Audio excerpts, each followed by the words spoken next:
want to take a sidestep. I've admired Andre's technique. You know, he's one of the best in the world for sure. And I wanted to go a step back and see who he learned from, and one of his main teachers was Fernando Tedede. Yes. And that was just an amazing trip, going to Brazil and learning from Tedede. And being Andre's student, I wonder if you've studied much of Tedede and what you thought of his movement. Oh man, so before Professor Andre and I, before he was my professor, before he and I were even friends, I was a humongous fan of Tedede. I can't help but love him and love his style, love his movements, love his energy, his enthusiasm, his smile. I've watched your episodes with him down there multiple times. I love it. The amazing thing for me is sort of the Professor Andre story, you know, of training with Careca, and then being handed over to Tedede because of the promise of that Andre's skills that Careca saw, and then how, you know, Professor Tedede, you know, was able to form Andre in a lot of ways. I mean, there's a lot of actors and components that are there, but I mean, Professor Andre holds in such high esteem Tedede that it's really neat. He's amazing, and his movements are amazing. And I'm gonna, you know, there's a half guard pass system that I've put together, and when I was putting it together, I was completely thinking about how would Tedede do this. So I think a lot about him. But his courage, his ability, his desire to fight with enthusiasm at any level is something that I really admire. And there's Professor Andre has that. Professor Andre isn't as theatrical. You know, I haven't seen him sort of smack both of his legs and get the crowd pumped up like Tedede did, but he'll go in at his weight class and then an open weight division, and there's something to be said about that. An extra level of courage, and Tedede belongs in the history books, in the annals of Brazilian Jiu-Jitsu history, as a formidable coach who continues to manufacture very high talent. We're going to see more. We're going to see more come out of him. He's got a great mind for jiu-jitsu. I'm happy he's healthy. Mm-hmm. Cool. I want to take a step backwards. There's one thing I forgot to ask you about associations. One thing that confuses me is I see patches for Mendes Brothers. I see patches for Atos and for Andre Galvao's association. Mm-hmm. Are those one and all the same? Are they both included in Atos? If I call Andre and ask to be part of his association and he accepts it, am I part of Atos or am I just part of Andre's association? Can you make some sense out of those three? So each one of those entities, I mean, you take Professor Andre's school, Atos San Diego, HQ, AOJ, Small Axe, any one of those, Guto Campos, they're all affiliates of Atos. So Atos is the big flag, the big organization, and we have lots of character. We have different vibes coming from different houses, but we all fly under the same flag. You know, and there's, that's by design, that's by desire, not to just be the team without the character. I think, you know,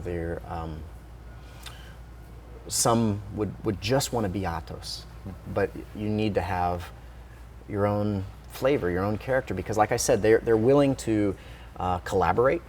They're willing to remain distinct and different in certain things. It's not cookie cutter. Professor Hoffa and Professor Andre don't look alike when they're rolling or when they're training. Arguably, two of the best in the world, under the same flag, have lived in the same house, have trained in the same gym. The history is there, but completely different, distinct, and admire each other and share from each other and with each other. So Yeah, we've had this come up many times. People say, "Well, are the Mendez brothers? Are they Atos?" I mean, we see AOJ. They're Atos. That's their affiliation. They're branded for AOJ because that's their school, and they deserve to, grow AOJ. That's them. HQ Atos San Diego is Professor Andre. Now, there used to be the Andre Galvao Jiu-Jitsu Association, and there used to be the Mendez Brothers Association, and Professor Guto had the Guto Campos Jiu-Jitsu Association.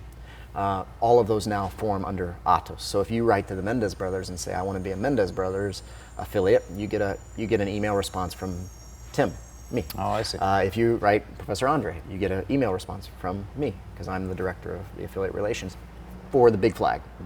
If you want to be an AOJ student, you call AOJ and you become their student. If you want to be a HQ student or a small act student or a Guto Campos student, wherever, you go to the local place and then you become a member of their team and our flag. I see. The art is commonly referred to as BJJ, Brazilian Jiu-Jitsu. And sometimes there's some challenges dealing with a different culture, a different language.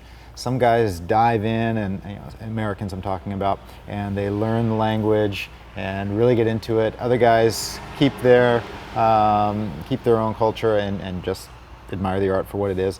How about you? Have you learned Portuguese? Do you eat acai every day? I know very little Portuguese. I want to learn more. Out of respect for any person that I come across that has a different first culture, I try to learn some basic things to say to them to show my respect to them. I worked at a retail clothing store when I was an undergraduate, and that was one of the things I did. It was a very internationally diverse, and I always tried to learn how to, internationally diverse community. I always tried to learn how to say thank you in the language of the person who was in front of me if they weren't an American or a native English speaker. But as far as learning Portuguese full on, I haven't done that yet. I probably will at some time. I don't have time right now. Probably the biggest sort of thing that I've picked up from the jiu-jitsu culture that I use all the time, to some people's chagrin, is os. I do say that a lot. It's almost out of habit now. But as far as acai, I like it. It's a treat when I go to these big tournaments, but I'm not seeking it out every day because it's going to give me some mat muscle or anything like that. I wash my gi, I wash my belt, so. There's a lot of haters out there now. I know. That's okay. You lost all your power by washing that thing. I know. and some of the fecal matter. All right, Tim, last question. What excites you? What are you looking forward to in the future? I'm as far as the Atos Jiu-Jitsu Association, I'm very much looking forward to seeing how this young group of really talented instructors builds the organization. I want to help them, I want to guide them to do that. So I'm really excited to see what Atos will be 10 years down the line. Because it's very young. The whole group formed in 2008. And then the organization really started to form in 2013, 2014, when there began to be a volume that was sufficient enough that they needed to be able to say at a competition, oh, this guy really is Atos, so we're not going to collide with him in a bracket. So Professor Andre and the other leaders decided to make it an organized machine, and Professor Andre he spearheaded it, organized it, make sure everything was being done legally, and tried to build a really strong a team, which is what we're trying to do. Small but strong. There's only 30, maybe 35 affiliates right now. I don't have the number exactly squared away in my head, but it's small but strong. We're not looking to become super massive. We want high quality. We want to be able to manage it and manage the expectations of those that are our affiliates, and also and make sure that we keep track of those that are our affiliates. So I look forward to seeing the growth and how that'll happen. Personally, I'm on a really big life adventure. I walked out of a very stable job, very good income job, secure with health insurance, and I sold my house and cashed out all my retirements, and I'm living on that adventure right now with my wife and my 2 kids, who I have to thank because they believe in me enough for us to do this. And Professor Andre, I have to thank him for believing enough in me to give me this opportunity, because without him I wouldn't have been able to do this. And so I'm excited to see in 10 years what Atos Oceanside Small Axe Jiu-Jitsu looks like. I'm very eager to see how my kids are doing, and that's what I look forward to, is you know, just living every day. I want to live every day, and I'm living every day. You know, that's an interesting thing you said, walking away from at least something that had a job that had a lot of benefits. Oh, yeah. And probably a very good income. There's probably a lot of guys watching the show right now that hate their day job, but they love the security, but they love going to train every night, and they might dream about just leaving it all behind and training all day long, and training and teaching like you do. What do you say to those guys? Strategy, tightness, and timing. That's from Master Kaiki. He said those 3 words to me the day I got my purple belt.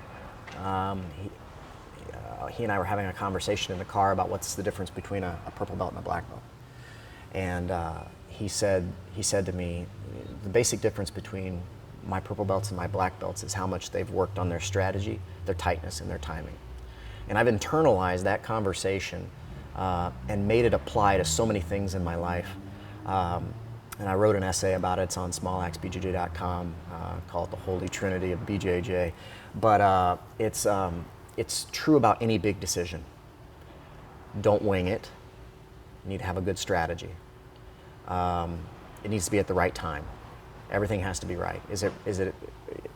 And sometimes there's never a right time, and you have to make the decision. Are you going to, having a child? There's never a right time to have a child. It changes everything, but people do it anyway. I've done it. But then the tightness component doesn't mean like how much you're squeezing. It just means how technical, how executed you can make, how well executed you can make things happen. And so if somebody were sitting in a cubicle, they have to figure out a strategy for exit. They have to dot their I's, cross their T's. It has to be at the right time, and it has to, because there's certain locations where you don't want to spring up and try to open a gym. Yeah. There's either not the people, or there's too many competitors. There's lots of things that can happen. So I would just say, use strategy, tightness, and timing. But I would encourage anybody who's very dissatisfied, that feels like they're dying every day, to get working on the strategy right now. Mm-hmm. Don't pause. This go round goes quick. Live life. Do it. And there's no reason not to, because I could have a 2-acre property in Indiana with rolling hills views, and I could pay that baby off, and that could be one angle of life that I took, versus now I'm renting, which is different for me after owning several homes and then making this move. But you know what? Those are very small things in my life. The personal relationships, the ability to do what I love, the ability to work hard, but also see with appreciation positive things happening in people's lives. I really want to affect people positively. As a prosecutor, I affected a small subset of the population positively. I also affected a small part of the population very, very negatively. I'm scorned by many because they had to be incarcerated or lose their liberty or whatever because I chose to be the prosecutor of them. Now it's nice, most people I interact with are happy to interact with me, and I'm able to show them love. Mm-hmm. So that's the big thing, is anybody who's suffering, you choose to suffer. You can change the level of your suffering, or you can get away from what you're suffering from, but you need to have strategy, tightness, and timing. Fascinating. I think a lot of people watching would say that, Tim, you're crazy. You had a house paid off with a huge piece of property. That's all I want. That's the American dream. I had chickens too. And chickens. But if you're not happy deep down inside, then it's totally worth it to follow your passions. This is a little personal, but there were many times where I was driving home to that slice of heaven. I mean, literally geographically, that little corner on the Google map that I can go look at is a slice of heaven. The view, the solid air. I mean, the isolation. Sort of the being out there, solitude. But there were times where I'd be driving home, and I was not happy to be driving home. The day had worn me out. The day had worn my soul. I was bitter. Mm-hmm. And then to go deal with two beautiful faces of my daughters and my wonderful wife, and I kind of come in with that taint. Mm-hmm. No, I've made the right decision. That's awesome. I'm so happy to hear that you made the right decision for you, and it's great having you local here in SoCal. Yeah, thanks for having me on. Cool. So now it's time for techniques. Awesome. What are you going to show today? I'm going to show you the half guard pass that I mentioned in the interview. It's a system. So I have a humongous appreciation for systems, not doing any movement isolated, but having sort of an answer and going into your path understanding that you're going to be answering multiple problems. This half guard pass system is highly effective for me against very, very good half guard players. And so I'm excited to share it with you, and hopefully I can do my professor and Professor Tedede I can do them some justice with this system. All right, well, we won't keep you guys waiting any longer. We're going to put on our gis and we'll be right back with a sweet half guard pass system by Tim Sledd. Hey guys, welcome back to This Week in BJJ. Today the guest again is Tim Sledd. And Tim, I understand you're going to show some really cool passes on what's commonly referred to as the knee shield or the Z guard or the shin shield half guard position. Yes, sure. Cool. Let's see it. All right. I want to thank Brian for coming down with me today. One of my favorite training partners and students down in Oceanside. So half guard, Z guard, knee shield, shin shield, great position for him. He has a lot of ability to control the distance, which is important. He can do a lot of things to open up, to sweep me, to prevent me from being able to pass him. So when I'm here, I don't want to fight inward like this very much. I want to be able to escape my leg and control here.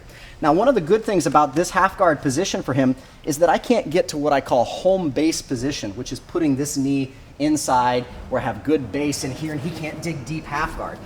Having this position here makes it very difficult for me to get there, so he has half guard, deep half guard as an option of attack. He also has the ability to use his core and his abs to sit up and start to attack me. So when I'm here, I need to make sure that I get my underhook arm hidden. I call this a thread the needle pass system because I'm going to use my arm on the same side as my trap leg to thread through his legs and come down to here.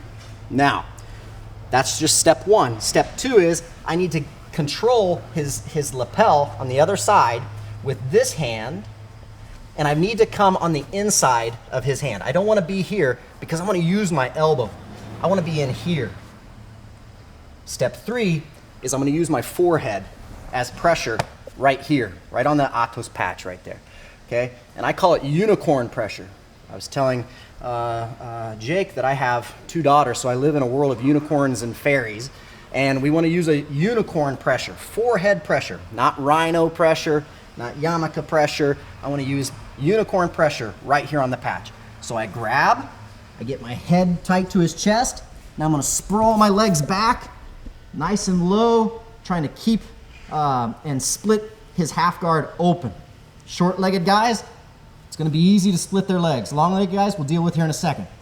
I take my elbow on the lapel side, and I open his elbow. That gives me a counterbalance, so I can now long step this leg out, pull my bottom leg through, and I'm in a really strong position here to push with my unicorn pressure, drive him over, and come to the knee on the stomach position. Okay? So Tim, your grips never change. My grips don't change. Try to keep it as simple as possible with my grips. Next, you got a guy with long legs or strong hooks. You want to be able to split the legs. Everything sets up the same. Thread the needle, good shoulder pressure down. I don't think I mentioned that before, but you need that. Lapel. I got my unicorn pressure going on. I stretch, but he's still got my leg hooked. Okay, I need to bring my knee right across his shin. I don't want to fight his thighs. I want to go knee right across his shin, escape that foot. Dig this out. Long step. Pull my hip through. Sometimes the guy will push your head away.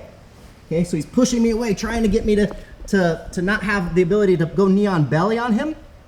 So from here, I keep control of his leg. I bring my arm out from his lapel, drive my elbow to the mat, long step again. Arm cut transition to take the back. Okay. The last little variable that happens is people try to re-guard on you. Okay.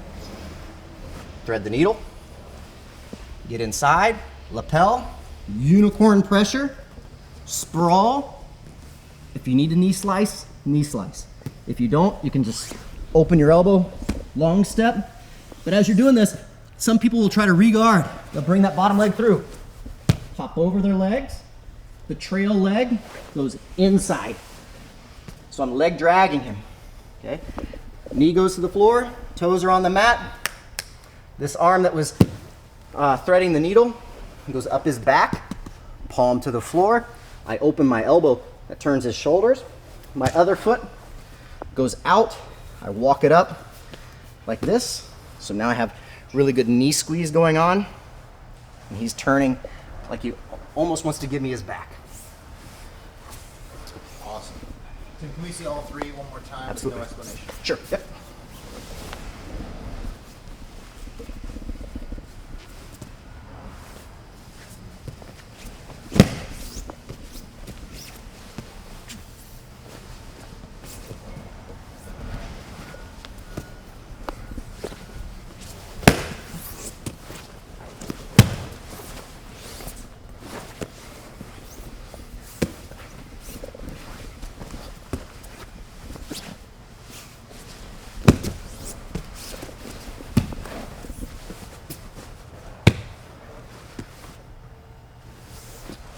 Great job, Tim. Fantastic attention to detail. Great techniques. Thank you so much. Right. I know people are in for a real treat if they are your student or if they stop in to train. Do you welcome people to stop into your academy? Absolutely. Open door. Doesn't matter what flag you fly. Don't worry about what patch you have on your gi. Come train. Great. Good And vibes. Where can people find out more information about you? www.smallactsbjj.com. Thanks so much for coming in today. Thank you Tim. very much. Thanks. And thank you guys for watching. We'll see you next time on This Week in BJJ. Welcome back. Hope you guys enjoyed the show today. If you did, please give us a thumbs up on YouTube. We definitely appreciate the feedback. And we're headed to Brazil next week, so there won't be a show for a little while. But we will be releasing some stuff on YouTube and also on my other channel, which is Budo Jake on YouTube. But we'll be back with another episode of This Week in BJJ on September 8th. So please bear with us while we film all kinds of good stuff in Brazil, and hope you guys can join us for ADCC 2015 live at BudoVideos.com/ADCC 2015. See you guys next time.